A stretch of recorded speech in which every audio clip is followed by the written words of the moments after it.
আসসালামু আলাইকুম, কেমন আছো সবাই? আজকে অনেক ভালো আছো। তো দেখতে পাচ্ছ আমি হেঁটে হয়ে দাঁড়িয়ে আছি, কারণ আজকে আমি হসপিটালে যাবো আমার বোনকে নিয়ে। তো যে সবাই রেডি হচ্ছে না, কী করবো? তো হাদিও রেডি হয়েছে, হাদি একটা বড় ডিবি নিয়ে বসে আছে, এটা খুলে দেয় ওটা খুলে দেয়, অনেক জ্বালাতন করতেছে। তো আমি ভাবলাম যে কী খুলে দিব বলো। যে হাদিয়া সারাদিন শুধু দুষ্ট করে, এই যে হাদিয়া দেখো, হাদিয়ার জন্য কেউ কিচ্ছু করতে পারে না। হাদিয়া দেখি, এই যে আমাদেরকে তাকাও। আর বিছানার কি অবস্থা দেখো, উল্টা পাল্টা। অনেক সকাল তো, এখন বাজে 8টা। তো ডক্টর বসবে হচ্ছে 10টাতে, আমরা যাই সিরিয়াল কাটবো। তারপর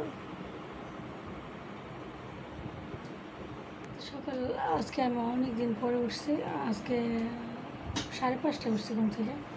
তারপর দেখতেছি মানে বাজে কয়টা, বারবার দেখতেছি 8টা বাজে কিনা 8টা বাজে কিনা, মানে বের হবো। সেজন্য কোনটা দেবো, হাতের জন্য একটা বক্সে খাবার নিয়েছি, কারণ হাতে কান্নাকাটি করবে। আর পানি নিয়ে নিছি, খাবো। এখন খাবা না, পরে ক্ষুধা লাগে। নো নো নো, এটা ধরছো কেন আম্মু?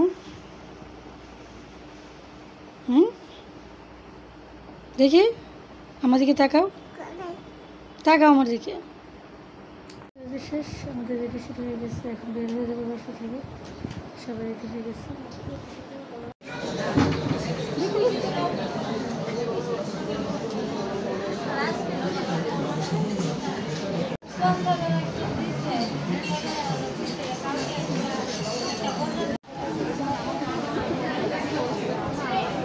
হসপিটালে অনেক দেরি হয়ে গেছে, আজকে শুক্রবার ছিল, অনেক মানুষ ছিল। তো সেজন্য আমাদের অনেক দেরি হয়ে গেছে। আমি কিন্তু সেই সকালে গেছিলাম, আমরা সবাই 8টার সময় গেছিলাম, আমি আমার বোন হাদিয়া রুসাবি। তো ওইখানে কিছু একটা খাইছিলাম। তো বাসায় আসছি 3:30, এখন 4টা বাজে। তো আইসে তাড়াহুড়ো করে একটু রান্না করছি, মুরগি রান্না করছি। এখনও ভাত রান্না করি নি, ভাত বসাবো।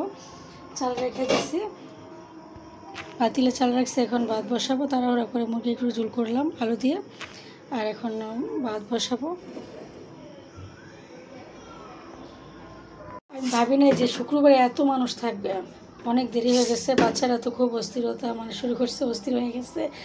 বাসা যাবে বাসা যাবে, বাসা আমাদের বাসার পাশেই ছিল, কিন্তু বারবার আসা যাওয়া, এই জন্য আর আসি না বাসায়। এসে আমরা খাইতে পারতাম, খাইয়ে আবার যেতে পারতাম, কিন্তু এই কাজটা কই না, ভাবছি যে একসাথে হয়ে যাক কাজটা, তারপর বাসায় চলে যাবো, যে খাওয়াটা। তো যাই হোক, এখন ভাতগুলো বসে, তো ভাত বসে দিয়েছি, নাড়াচাড়া করে দিই। আমি আবার ক্ষুধা সহ্য করতে পারি না, আমার ভাতের ক্ষুধাই লাগে। আমি 3 বেলা খাই, তবে ভাতই খাই। ভাত খাওয়ার পর আমি অন্য কিছু খাইতে পারি, কিন্তু ভাত ছাড়া অন্য কিছু খাওয়াটা, মানে অন্য কিছু খেয়ে থাকাটা আসলে আমি থাকতে পারি না। আমি ভাতই অনেক পছন্দ করি।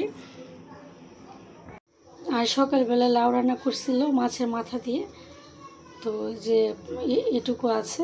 আর মুরগিটাই আজকে রান্না বান্না, আর বেশি করবো না, যেহেতু আমরা এক জায়গায় গেছিলাম হসপিটালে, আর অনেকক্ষণ সবটা সময় তো ওইখানে সকাল 8টায় গেছি, আর বাসায় আসছি 3:30টাতে। পুরোটা দিন ওইখানে চলে গেছে, আর কিছু করার মানে মন মানসিকতা এখন নাই। কি আম্মু কান্না কেন? হাদি আর রুসাফির মানে সারাদিন ওদের জন্য আমরা টিভি দেখতে পারি না, ওরা সারাদিন এই ছবি দেখবে, কেমন লাগে।